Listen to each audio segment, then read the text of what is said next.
التعاقد رسميا مع المدرب الفرنسي ألين جيريس. طبعا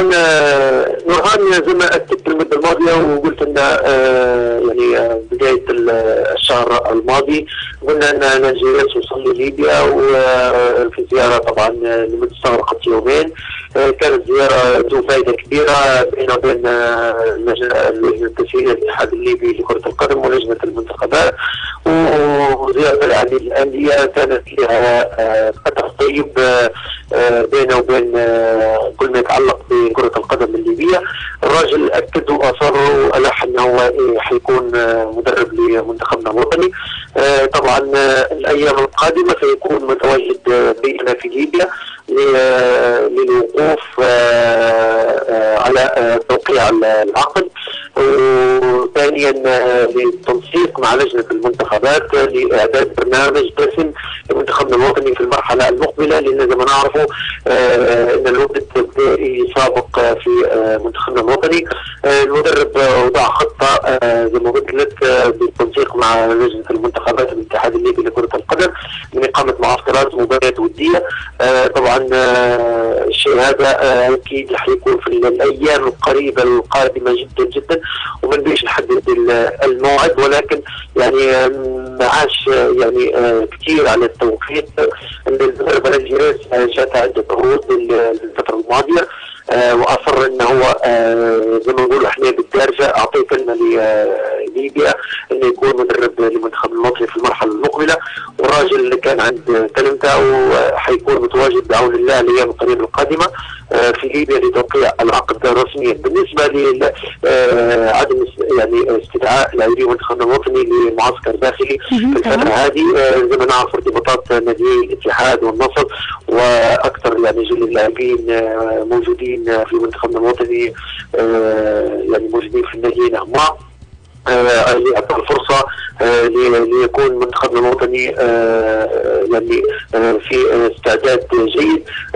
نظرا لقيمه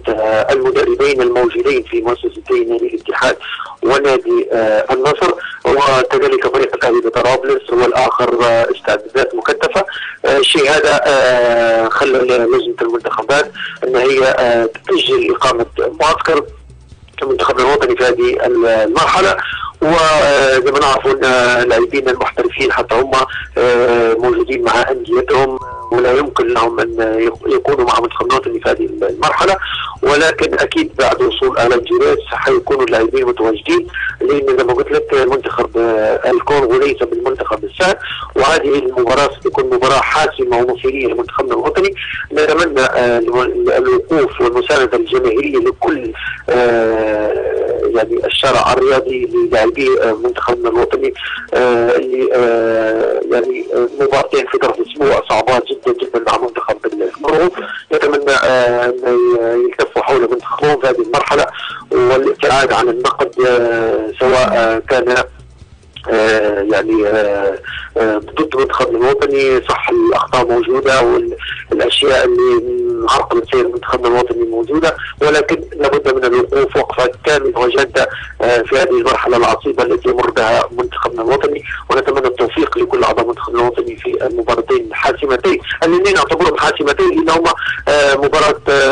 يعني نقولوا مباراه الست نقاط اللي حترشحنا ان شاء الله لنهائيات كاس العالم بعون الله في البرازيل 2014. وجود احمد الصغير زي ما قلنا في البحرين، وجود محمود بحير ومحمد المغربي في الاردن، وجود احمد سيد ابراهيم في بريشيا الايطالي، وجود جمال عبد الله في سبورتينغ براغا. طبعا كل اللاعبين هم حيكونوا بعون الله موجودين مع منتخبنا الوطني في معسكره القادم بعون الله قبل الدخول في المواجهه الحاسمه مع منتخب الكونغو. ان شاء الله. تحياتنا ليك وشكرا ليك على مداخلتك وكل التفاصيل اللي قدمته لنا كابتن نبيل أحنيش الاعلامي الرياضي اللي ديما متواجد معنا بكل الاخبار الحصريه لمنتخبنا الليبي، وايضا الاخبار اللي تتعلق خاصه يعني بالجهاز الفني. زي ما نعرفوا ان الاتحاد الكورة قبل أيضا ما استقالة السيد مفتاح كويدير إنه هو قالوا حيتعاقدوا رسميا بإذن الله مع المدرب الفرنسي ألين جيريس. بس هو جاي لزيارة لليبيا وبالأخص طبعا طرابلس، وشاف طبعا بعض الأندية منهم نادي الاتحاد، ولكن غادر طرابلس ومش معروف يعني هل هو حتكون لي رجعة تاني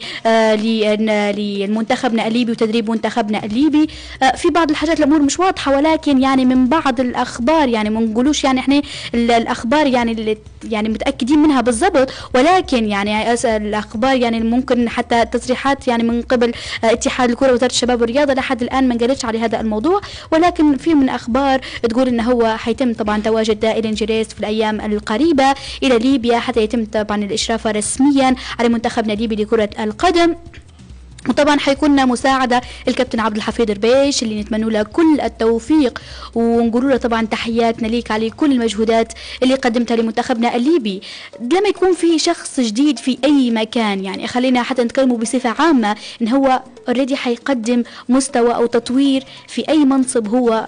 تم يعني ترشيحه ليه. فاحنا حاليا لما يتم الاشراف رسميا يعني بمدرب جديد أيا كان، سواء كان مدرب أجنبي أو مدرب وطني، فلما يكون مدرب بنفس السي في طبعا اللي تكلمنا عليه في حلقات فاتوا وشني كانت الإنجازات اللي قام بها ألين جيريس وأيضا المنتخبات اللي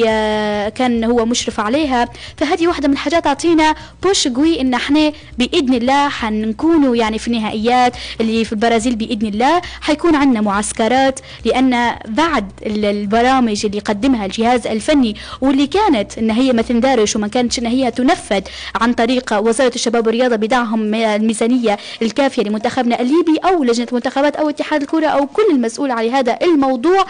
لازم يكون في يعني ميزانية خاصة بمنتخبنا الليبي، سواء كان المدرب أجنبي أم كان مدرب وطني، زي ما كان يعني السيد عبد الحفيظ ربيش اللي قدم مجهودات في وقت صعب جدا وقدم مستوى أكثر من رائع لمنتخبنا الليبي، برغم أنه هو مش موجودين